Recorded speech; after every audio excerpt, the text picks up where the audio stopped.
Good afternoon. I'm Deirdre Hodge. I'm the Executive Director at Full Frame.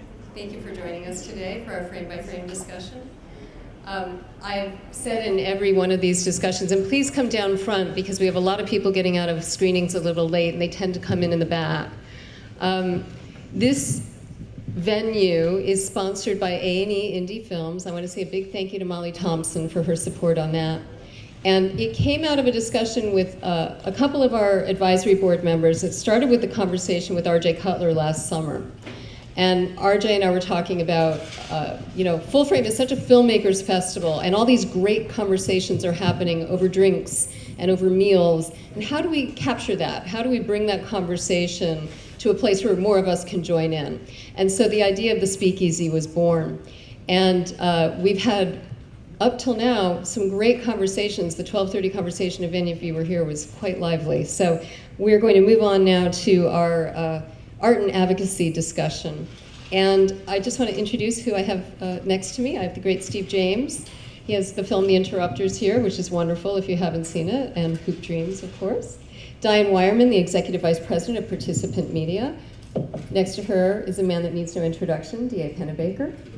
And next to him is another man I think doesn't need much of an introduction, Alex Gibney, whose film Magic Trip screens tonight. Ladies and gentlemen, welcome to the panel.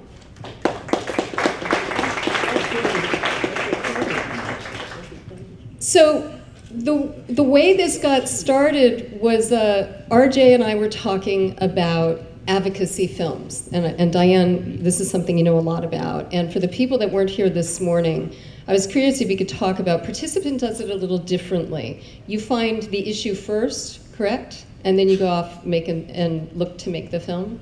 Well, we certainly have certain issues in mind. I mean, we try to think about, look at, a little bit into the crystal ball, what a couple of years down the line, because the films generally take 2 to 3 years to make, with the exception of An Inconvenient Truth that was made very quickly.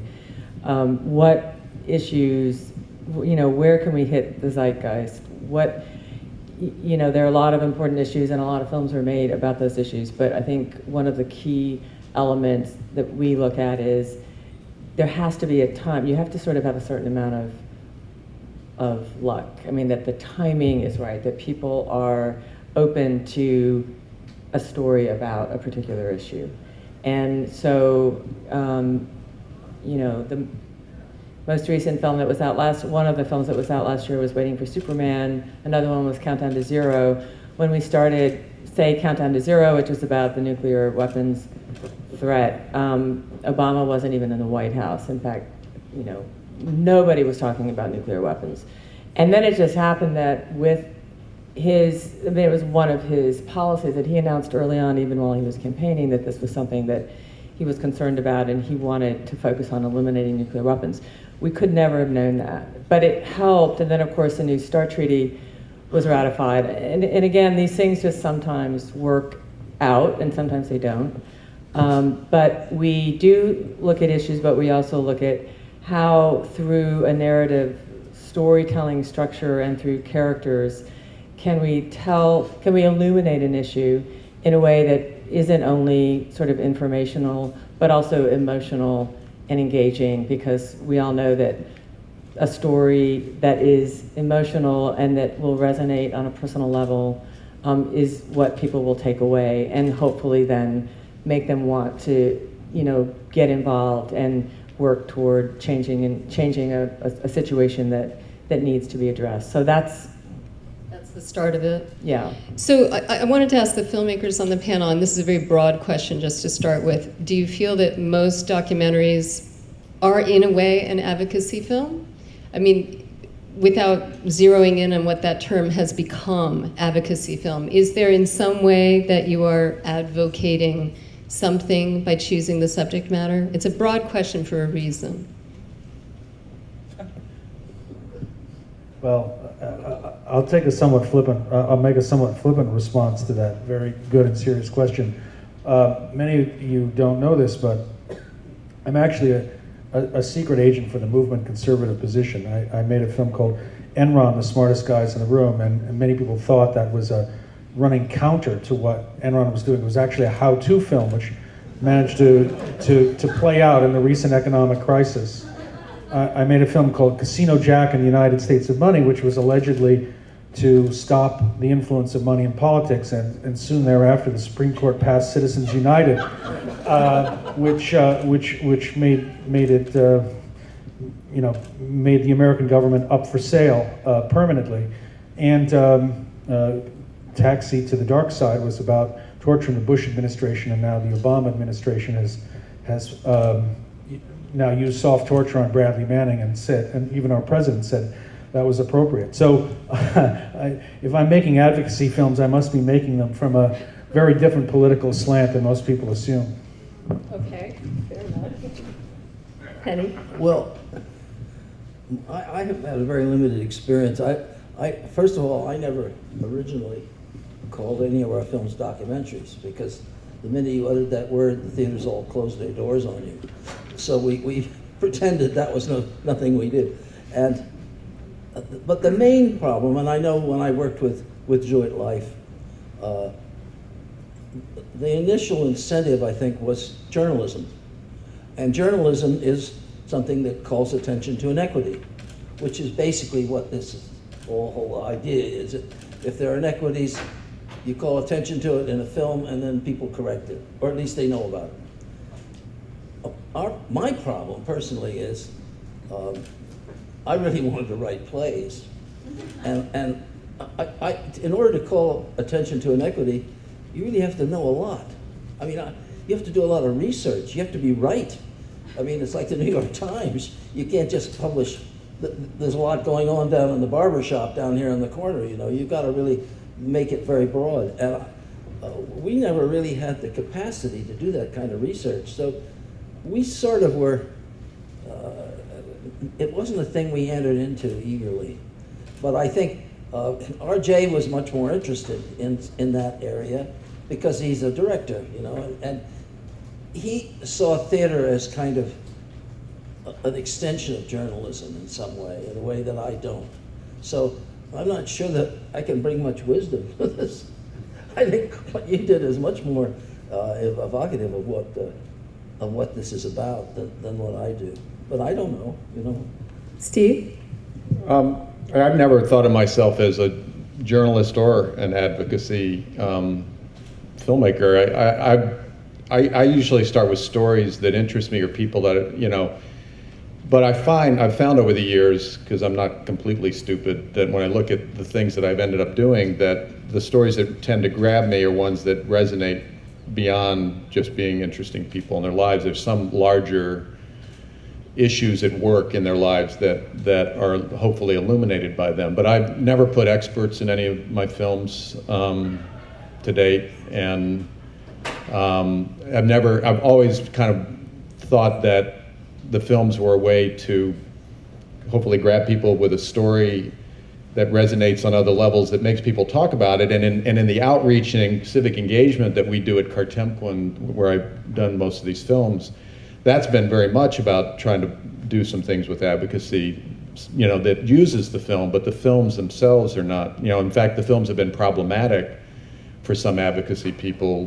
This film Stevie I did, we weren't able to get Boys and Girls Clubs or Big Brother programs to support it universally because it was like an example of a Big Brother gone pretty bad, it's kind of in a way, you know what I mean? So, and Hoop Dreams, one of the things that was interesting about Hoop Dreams is that it was sort of an indictment of the business of basketball focused on this one particular high school, and now that high school uses the film as recruitment. Because it's like, oh yeah, we were featured in Hoop Dreams, and it's like it's become, if you watch the film, you might go, do I really want to send my kid there? But it's just become this handle for recruitment. So, Sorry, let me pick up on that and say something that's not as flippant as what I said before, and that is I think that Steve makes two very important points. One is, I don't think there's any way of generalizing about what an advocacy film is or what a documentary is. Everybody makes them differently, but I think like Steve, I believe that I sort of go by the lights of a filmmaker I admired a lot named Marcel Ophuls, who used to say, you know, all my films have a point of view, but it's important to show how hard it is to come to that point of view, to create, in effect, a kind of sacred space where people can come into a movie and not feel that they're being bludgeoned, or that they feel there's humanity in there, that there's a lot of contradictory notions and ideas. You know, Shaw once said an argument between good and bad is a melodrama, and an argument between two goods, I'm paraphrasing, is no, a right and a wrong is melodrama, and an argument between two rights is drama. So within that context, I think that you know, there can be a point of view, but I think good films sometimes don't inhabit a territory where it's so simple, and that makes them difficult sometimes as advocacy pieces. But one of the things that Diane and Participant has done is to take, and also Kartemkin has done a great job of doing, is use these films which are kind of agents provocateurs, and then to be able to use them to stir a discussion about something else. But it seems to me, at least from my perspective, and that the film has to stand as a film, as a story, as a human drama, and then out of that, if there's advocacy, that comes outside of the film, but shouldn't, in a way, infect the film, at least from my perspective. But you know, there are many good advocacy films that have been made. Yeah, I think the curiosity when the conversation started, again, I go back to this original conversation with RJ almost a year ago in Los Angeles, and his passionate feeling about it, without it devolving into a discussion about distribution, was that so many younger filmmakers, their first piece of money to make a film may come from an advocacy group. And then what happens to their point of view? You know, what happens, and pretty much everybody up here has had enough experience that that's not ever anything you have to face of, you know, I really need the money to make X film, and therefore I'm going to take it from some not-for-profit and follow that agenda. But his passionate response was, what happens to this generation of filmmakers that are coming up? Are we losing them only to these kinds of films or reality television because funding is so difficult? Diane, can you speak a little about that? Because of course you guys, you're so strategically oriented to it and in such a good way, and Kartemkin is as well. I'm curious if beneath that upper tier we see this other group of films where the younger filmmakers, you know, I got a grant to make a film about X, you know, safe sex or whatever, and what does that become? I mean, we have a very specific mandate, and it's actually, we work in both documentary and narrative feature films. We don't do many films a year, and they are all adequately financed, and once they come out, they are then supported on a whole other level with a social action campaign. There's an entire sort of division within Participant that only focuses on social action advocacy. There's a digital platform, which is takepart.com, that people can go to and get very involved around an issue and be linked to a number of other organizations and movements dealing with that issue. And we have a marketing division that works with a distributor to also support the release and raise awareness. There's a lot of sort of cause marketing that takes place around the films. We work with a lot of NGOs and other organizations that exist to be advocates and promote change around an issue. The film itself, I couldn't agree more with, which is why I responded even initially with, it actually comes down to the narrative and the characters. The film itself, I don't see as advocacy. I work on the film side, I don't work on the other sides.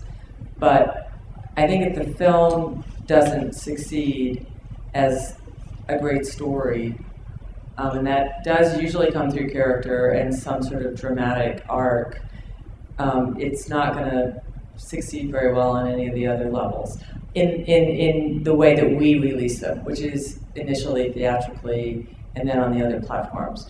Having said that, there are many other films that are being made, and some of them are very sort of straight advocacy that can possibly be used by an organization, an NGO, on a specific agenda. That's a different type of film than we do. But there are so many different possibilities in this space that you can work in. It is hard to do things the way we do them because I think we're the only sort of major company that's based in Hollywood that actually has a double bottom line, which is to support and produce these feature-length films for cinema that also are made specifically to raise awareness and hopefully lead to some type of change. Right. I think sometimes there's this feeling.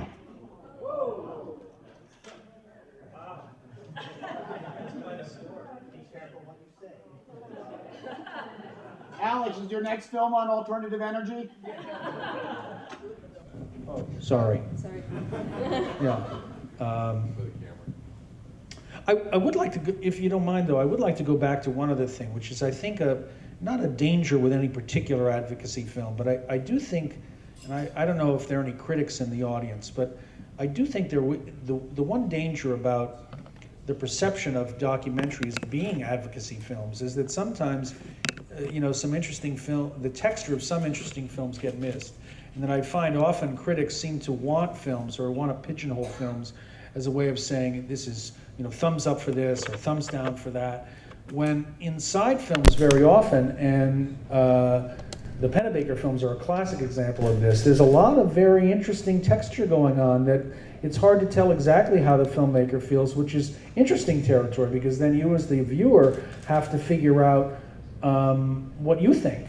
And I think that's a very important aspect of documentaries in particular.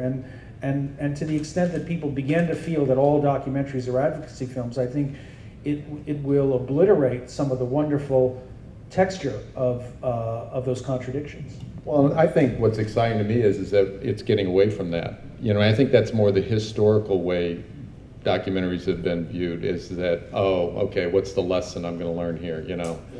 And I think yes, historically your work and some of your peers was really breaking through that in ways that you were talking about, Alex, and it's like, I think what's great is when a documentary has a point of view, but that point of view doesn't preclude you differing with the filmmaker and coming away with different things and different ideas about what that film was about. And you're not being spoon-fed, right? I love that. I mean, Penny knows, he sent me a film recently that they just remastered that I'm looking at for a certain reason, and we were chatting about it, and I said, I forget that was a new way of shooting at the time.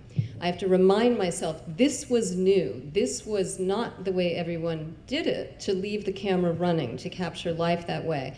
And I think the larger part of this conversation that Molly and I have had, and RJ and I have had, is will the younger filmmakers have the money to do that, to make the films? I mean, I was rewatching Client 9 the other night, and I thought, my God, the helicopter alone, how much did that cost, And to be able to do that, I got to produce for a few years, and the very first film I got to produce, the money came from the American Lung Association. And they wanted us to make a film about tobacco. I put Sean Penn in it, and they were like, oh, whoa, wait a minute. And I said, well, you want us to make this truthful film. I'm going to put Sean Penn in the film. And they really did try to steer it one way or the other. I was lucky it was public funds. So, I know there's those pressures as when I was a young filmmaker. They've got to still be out there. How do they overcome that as they work their way up to the level to be able to do the work that you guys get to courageously do? Well, we started a film without really thinking it through very much. I went to somebody I knew in Washington, and I said, this was at the beginning of the Carter imperialism, or whatever you call it. And I said, what's the biggest issue that's going to come up? And he thought a minute, and he said, natural gas. And I thought, a film about natural gas? You said, what's the second biggest issue? No. Well, right.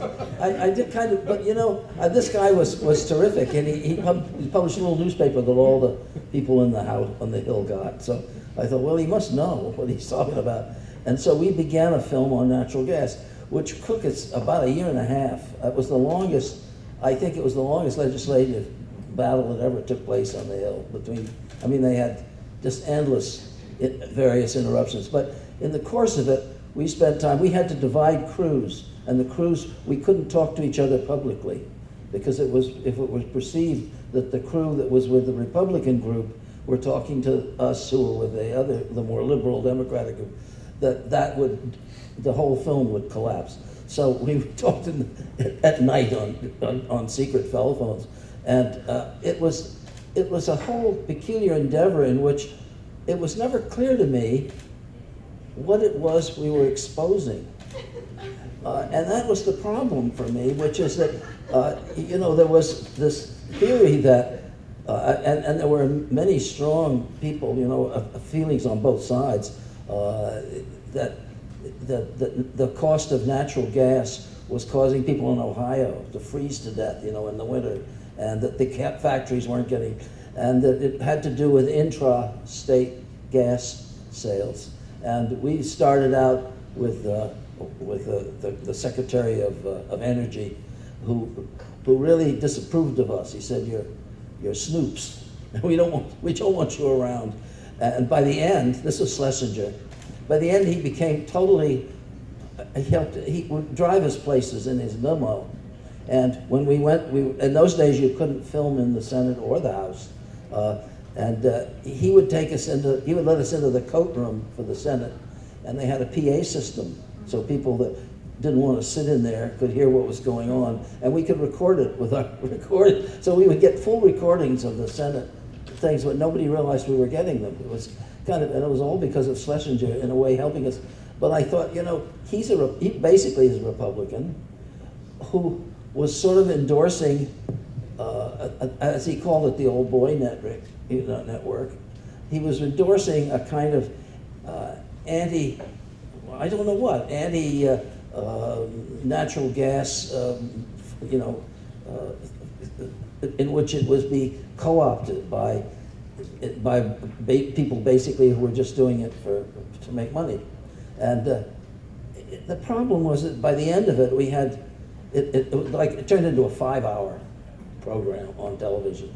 And at the end of it, I was never clear whether, people would come away with it with a sense of just who the wrongdoers were. And I thought basically our purpose was to find wrongdoers, and you can't. That's the thing I discovered. Even the worst people with the worst reputations in the House or the Senate turned out to be wonderfully, marvelously entertaining people, and you had a hard time that's why if you went down now, I think, to the Hill and talked to the people who were in the middle of this unbelievable, it's historic battle is about to take place, but it's already started, you'd find both sides were very entertaining and convincing of their cause. So making a film about it, I have a hard time. But then that goes back to what Alex said, that you should be finding the complexities.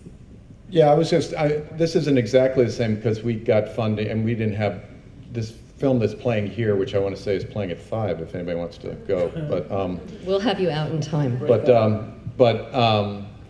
it's not exactly what you're asking, but maybe there's something in here that's useful because we got funding. We didn't have to get funding from ostensibly this film, The Interrupters, profiles an organization called Ceasefire in Chicago that mediates violence. They take this public health model and do it. Myself and my partner on the film, Alex Kotlowitz, we knew from the start that we didn't want to just do a profile of this organization. We wanted to use this organization, and specifically one small part of the organization called the Interrupters Program, to get at the issue of street violence in Chicago, follow around some interrupters over the course of a year and see the work they do, come to know their stories and who they were, because they're fascinating people, right? And the work they do. Famous by now. And it's fascinating work that they're doing, right? So again, Ceasefire didn't fund this film at all. We would never take money from them, even if they wanted to, for that. But if you found yourself in a situation like that where an organization came to you and said, could you do this, or they had seed money or something. I mean, there are all kinds of problems with profiling an organization that you get money from anyway in terms of the journalistic issues. But I think if it's some kind of interest group that wants you to deal with a particular issue, and they have ideas about how to do that by profiling an organization or making a strong advocacy piece, I think one of the things you can try and convince them of, which was something we had to talk to Ceasefire about in this film, which is, if we do a profile of your organization, it's not going to be that interesting to anybody, and it means that we have to make the film about all kinds of things that we're not, frankly, that interested in, and the audience isn't that interested in. We want to make this film about urban violence and see the work that your people are doing in the streets, but have them be our passport to seeing it and understanding it and seeing what can be done about it, but not profile your organization. So I think one of the keys in that is you have to convince the people, if they're going to give you money, is that it actually serves their interest for you to make something that's not so dead on, that really uses that as a springboard to deal with something that's more interesting, that's more important in a way, and in a complex enough way so that people will come to it and learn something from it and be challenged by it, and they might, hopefully by the end of the movie, share some of your politics on it. But if you ram it down people's throats, as the conservatives like to say about liberals, it's like, you're not going to get there, and it's not going to end up serving anybody, including you, who's maybe giving us money.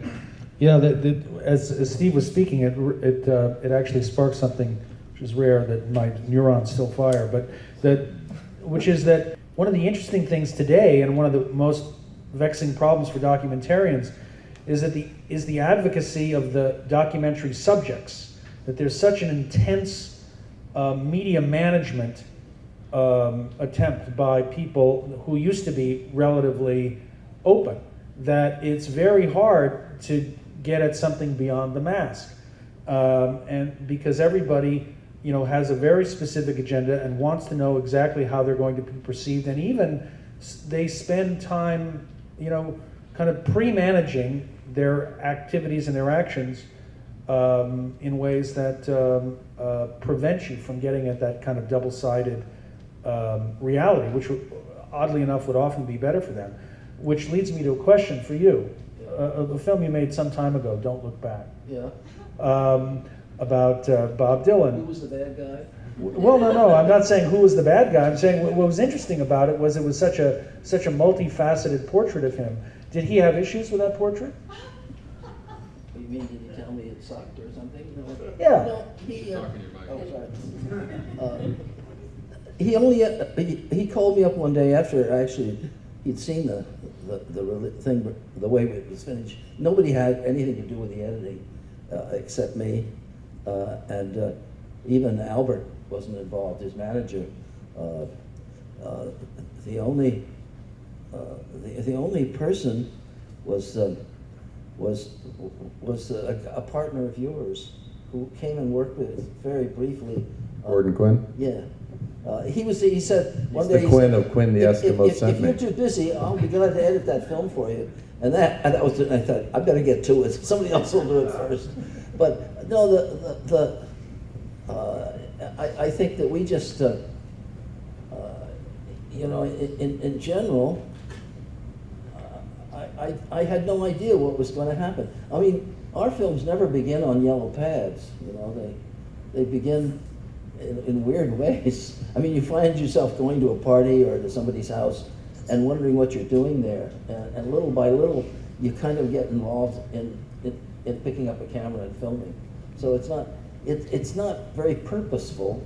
The most purposeful thing we ever did was a film called The Chair, which we did in Chicago. Did you ever see it? No. With Paul Crump? Well, Crump had shot a couple people, and he was black. And in Cook County, that's what they did. Anybody that was black, burn them. That was the political intelligence for Cook County. And he was to get the chair. He'd been whatever it took to get you to put him in there. And I went out there, Ricky and I went out there with a lawyer, and initially it was we thought we were going to make a film about Paul Crump, which would have been very complicated. I'm not even sure possible, because I spent 3 days with him in a cell when they were trying out the electric chair and the lights would dim, and he'd say, "What's that?" I'd say, "I don't know." But it was very hard, because whatever happened, you were always caught in peculiar problem between, are you working for your conscience or are you working for the film, you know? And the film might have been a better film if he'd gotten the chair, you know, but you couldn't imagine that. So you said, well, I'll but it didn't have, there wasn't much you could do to not have him have the chair, you know? You were sort of caught in this thing. So what we did was to make the film about his lawyer. And Ricky sort of took the lawyer on, and that saved us from that strange kind of struggle. And in the end, he didn't get the chair. For some reason, Chicago jurists let us film the trial, the retrial they had for him, and he got off because of a very good lawyer who came from Louis Nizer, came from New York and took on the role of the protector for him. But I kind of got to know Paul. I saw him later when he was in prison and talked to him. And he was, you know, he was a writer. That was the problem. And he saw all this as if it were something he was writing, like he was writing a novel. And he even had an agent who showed up when I was with him in the cell. And she was bawling him out because he wasn't getting he hadn't delivered the final copy of the script that she was supposed to get, and he was about to get electrocuted in a week, you know. And he was saying, you don't understand my problem. And she was saying, listen, I know what I'm doing. And I thought, this is the problem that you always get caught up in when you try to take situations which are very real for everybody and reduce them to a kind of flat screen of some sort. Mm-hmm. And I've always been very, that's not a thing I do eagerly. Well, Alex, we were talking about the control of the subjects, and if you have a question, please walk up to the mic so that I can recognize that, and we do take questions. When you're talking about how the subjects now get controlled, sometimes even before or after. I know we have a film that's screening tonight, Hell and Back Again, which won a couple of awards at Sundance. The Marine that is featured in that did not travel to Sundance for the film. He was going to come here. He lives in North Carolina. It's his family's first time to see the film, and the Marines have just told him he cannot come because he's still active, so he has his health benefits. So there's, it's very sad. But it's interesting that, you know, this film I don't feel takes a point of view. From having seen it, I feel it's just showing us this man in Afghanistan and this man when he comes home. But obviously there's a fear out there that if he goes out with the film, there would be a point of view. There would be some advocacy. I thought it was interesting last year with Restrepo, I don't know if any of you remember, but like both sides used that film somehow for advocacy. Did you find that with some of the guys you were interviewing in some of your films, that handling of them changed the point of view that people took about the film, or that prevented the point of view that you maybe intended as the director? I guess, I would feel the pressure. And I just think it's something that's pervasive, and it's increasingly difficult to combat. I mean, in a way, early on when I was trying to get Eliot Spitzer to cooperate, we were dealing with his PR people. That I think would have been much worse for him, as PR people had remained involved, guiding the message. And luckily we were able to get free of them. But, having done some films on sports recently, and there are some very political aspects to sports, I'm increasingly troubled by the way that the sports associations really demand a great deal of control and often exercise it by access or threat of lawsuit for using actual images of sports or sporting events, because they want to be sure that your portraits of the sports are going to be positive. Well, that's a real problem. I mean, I'm kind of looking forward to, we're working with one sport and one subject now, and it looks like the sport may not give us permission. I'm kind of looking forward to that, because then I'm going to fair use the hell out of it and see if it works.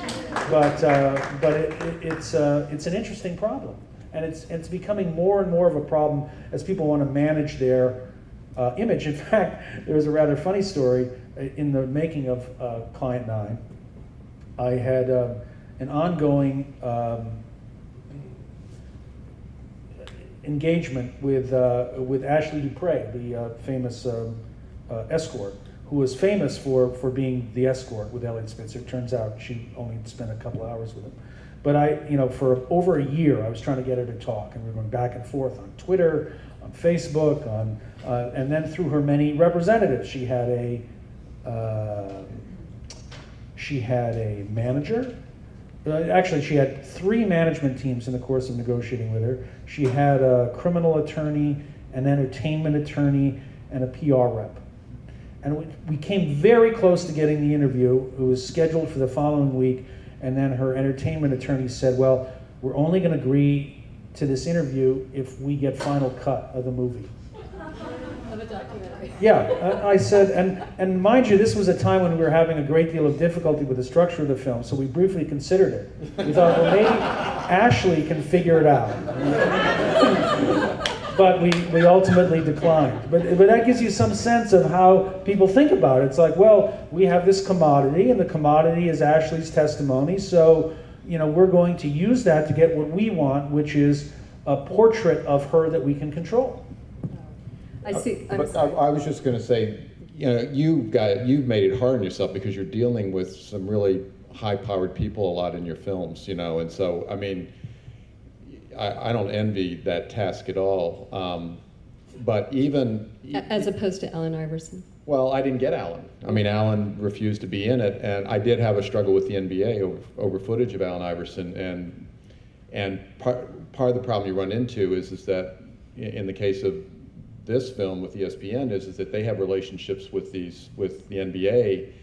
Because I was like, we'll fair use it. We're totally solid on fair use here. It's not going to be an issue. And it's like, yeah, but we have to maintain relationships with the NBA. So it got resolved, thank God, and it was in there, but it was a real struggle. But one thing I want to just say is that for a great many of the films that you might get involved in, particularly if you're starting out, you're not necessarily going to be dealing with such powerful people that have this kind of battalions of press people and handlers and stuff like that, but it still doesn't mean that you won't have some struggles around these issues because, people are much more media savvy and media conscious these days than they were when I started out, even people who aren't famous. And they watch TV, they watch reality TV, they have certain expectations. And I think so. You still have some challenges there that you have to overcome, even when you're not dealing with the Eliot Spitzers and others of the world. When you were going to make a documentary about powerful people, they knew right away that nobody was going to see it. And now I think the problem is it can go on any number of online or things, and they have no idea who's going to see it or where. So they're much more nervous about it. And I don't think it's the film itself that worries them. It's where people picking up bits from it that they can make it into something else. Please. I'm Robin Romano, and I have a film here, The Harvest, but I also am the director of The Dark Side of Chocolate, which is a very successful documentary in Europe.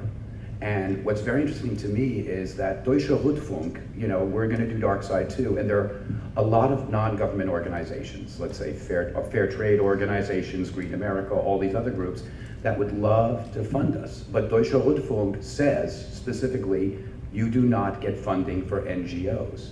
Now with The Harvest, I've got a lot of groups like United Farm Workers, Flock, everything else, who are more than happy to step to the plate and fund my next film here in the United States. This is a very interesting about how journalism is being split between the European Union and the United States. And I just wanted to know if people on the panel have had similar experiences to that. I always think of it in terms of how small our world has become because distribution, you make a film, you're not just making it for your neighbors, you're making it for the whole world. It's I didn't know that about the law. Have any of you run up against that with an unusual circumstance between U.S. and foreign law and content and funding? No, but I was about to just take that to talk about the kind of the ironies in that, because I can recall, in fact, it was a film I was working on for a participant, Casino Jack in the United States of Money. We were told that we couldn't film in the Capitol. We were not allowed to film there. Because we weren't a legitimate news organization like ABC, NBC, or CBS, meaning Disney, who owns CBS now? Viacom? And General Electric. General Electric doesn't own it anymore, they sold it. That's right. They What? sold NBC. They sold NBC, right? Who they? NBC Universal. Well, NBC is Universal, right? yeah. So, I thought that's odd. You know, that doesn't make a lot of sense in terms of, you know, so the, you know, you're talking about the problems of being funded by an NGO versus the problems of being funded by the Disney organization or General Electric. I mean, I don't know, I find it an odd distinction. It seems to me the disclosure is the way forward on that, but, you know, I know that there are these restrictions. Or make the film without any funding. Yes, that would be the other way. And that's That's our advice. Make your films without funding. That is the best way forward. Disregard that statement. Well, but it's an interesting topic because you talk about, you know, how the technology has become more affordable. And so, you know, a lot of people do have the access to make a film, you know, in their dining room, essentially. But at the same time, I say it all the time. I say, you know, it's why I think documentarians are great heroes, because the media is ultimately owned by 5 companies in the United States. Ultimately. So to still make independent films and get them seen takes an enormous amount of chutzpah, you know, for the word of my people. Which that is actually what my question is about, is disruptive technologies and how they're impacting the way you even go about doing advocacy or even doing documentaries, because even back when Mr. Pennebaker does with the 16 millimeter, that changed being able to have synchronized sound, that changed the way people shot. So now we have all these other social media, internet, and cheap cameras and everything else. How is that going to impact the whole idea of advocacy? I mean, you have a whole strategy with social action campaigns, and is that informing the way the format, or is that informing the way it's marketed? I mean, it's opening up a whole nother couple of layers here. So if you could just address that. Diane? Well, there are a lot of people running around with cameras they can buy from B&H for $235, and when some hapless policeman beats somebody in the streets in Brooklyn, it's going to be on your network that night, you know? Well, I know HBO took that film they made, Nida, that was completely on, you know, almost entirely cell phones in Iran, correct? That, you know, she pulled together and they put that film on. I mean, was it structurally the best film in the world? I don't know, but the fact is because of cell phones, we saw what happened. Yeah. And I think that's somewhat interesting. But Diane, can you talk about that from the participant?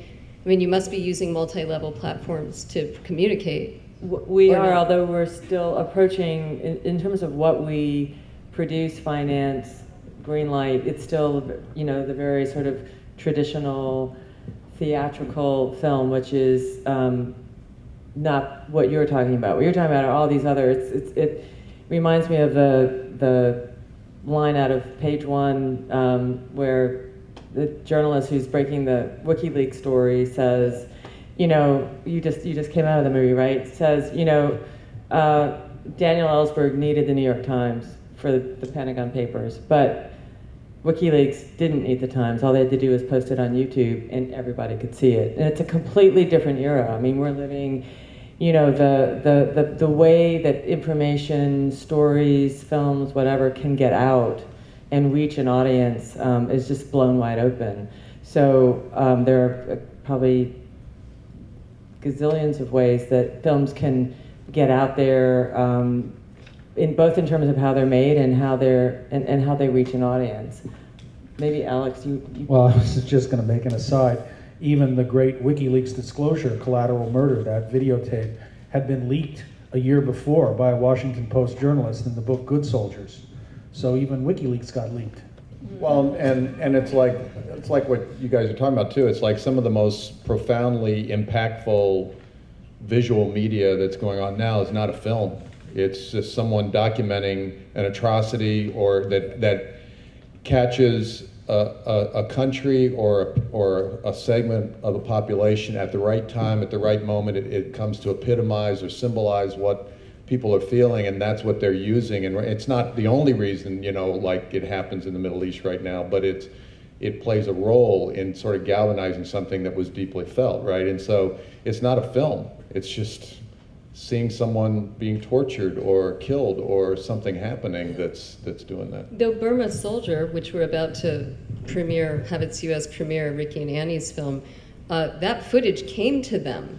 You know, so that's a good example of it's very difficult to get footage out of Burma. And, you know, that filmmaker got that footage, brought it to Ricky and Annie, and then they put it together. So I think that's another good example of, because technology has become, and it's in the hands of people, it gives people the power. Even, all right, I'm not a filmmaker, but maybe I capture those images and a filmmaker takes it and runs. I think in Marshall's film too, he goes backwards to an older documentary and pulls some of that. It's like going back to the days when they invented the pencil, you know, and now there's going to be 1 million novels written, but there wasn't.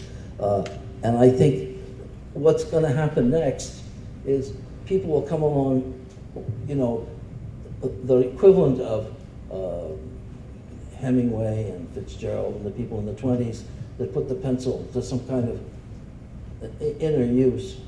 I think people are going to figure out how to make theater out of this absurd thing in which you've got a cop beating somebody here and a mother, you know, drowning her child, or whatever it is. They're going to figure out some way to bring that, because people really crave theater.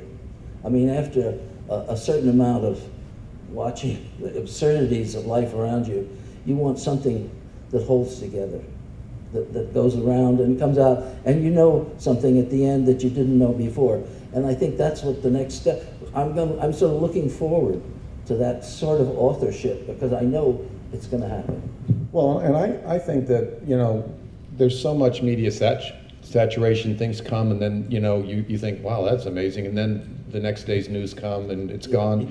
And I think that's one of the things that documentaries, I mean, they're filling the vacuum that network news and other forms of news have abandoned, which is to take things that come and go in our lives that really are significant, but they just get washed away by the next headline, and create something from them that makes a lasting statement that really can then come out in other ways, in theaters, on TV, on the internet, and people can go, yeah, that was significant. I mean, I think that's a lot of what Alex's work is about, which is to take these things that, you know, are news stories, sometimes fleetingly, sometimes in a big way, but really treat them now with the seriousness and depth that they deserve, and make a lasting piece of work about it. It is 4:30. I hate to break this up. I mean, this is such a full group, and I applaud everybody, including the audience, to make it through the storm and the power issues. We still have this lovely conversation. But I want to thank all of you heartily for this conversation. Thank you so much.